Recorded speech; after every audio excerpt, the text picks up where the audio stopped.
Praise the lord. ఎడారిలో సెలయేర్లు అనే ఆధ్యాత్మిక పుస్తకంలో నుండి ఈరోజు దేవుని వాక్య భాగము. విశ్వాసము చేతను ఓర్పు చేతను వాగ్దానములను స్వతంత్రించుకుని వారిని పోలి నడుచుకొనుడి. హెబ్రీ పత్రిక 6వ అధ్యాయం 12వ వచనం. విశ్వాస వీరులు వాళ్ళెక్కిన కొండ శిఖరాల మీద నుంచి మనల్ని పిలుస్తున్నారు.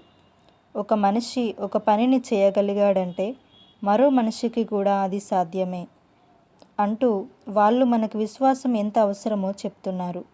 అంతేకాక విశ్వాసం ఫలించాలంటే ఓర్పు దానితో ఎలా కలిసి పనిచేయాలో హెచ్చరిస్తున్నారు. మన పరలోక నాయకుని ఆధీనంలో నుండి మనం తప్పిపోతామేమోనని ఆయన ప్రేమపూరితమైన క్రమశిక్షణతో నేర్పే పాఠాలను మన సందేహాల వల్ల నేర్చుకోకుండా నిర్లక్ష్యం చేస్తామేమోనని భయంతో జాగ్రత్త పడదాం.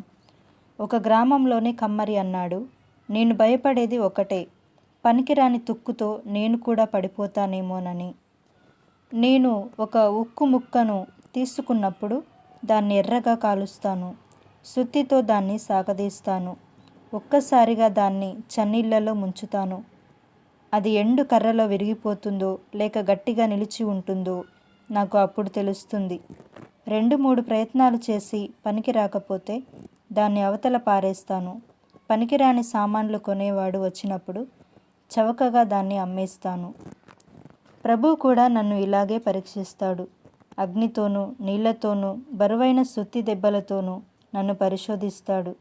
దానికి నేను నిలబడలేకపోతే, ఆయన నాతో సంతృప్తి చెందకపోతే నన్ను తుక్కులోకి విసిరేస్తాడేమో. కొలిమి భయంకరమైన వేడిలో ఉన్నప్పుడు చలించకు.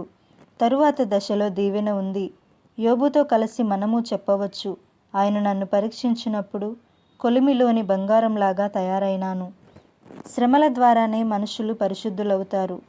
పెద్ద పియానోని శృతి చేయాలంటే 11 టన్నుల బరువుని ఉపయోగించాలి. అలాంటి బరువుకి నువ్వు తట్టుకోగలిగితే దేవుడు నిన్ను పరలోకపు సంగీతానికి అనుగుణంగా శృతి చేస్తాడు. బాధ పెట్టి కలిచివేసే విషయాలు మనిషిని స్తోత్రార్పణకి సిద్ధం చేస్తాయి.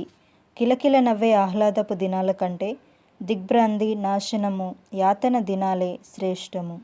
హల్లెలూయా. ఇలాంటి మరిన్ని ఆధ్యాత్మిక విషయాల కొరకు మా ఛానల్ని సబ్స్క్రైబ్ చేసుకోండి. వీడియో నచ్చితే లైక్ చేయండి, షేర్ చేయండి. God bless you. Thank you for watching. Amen.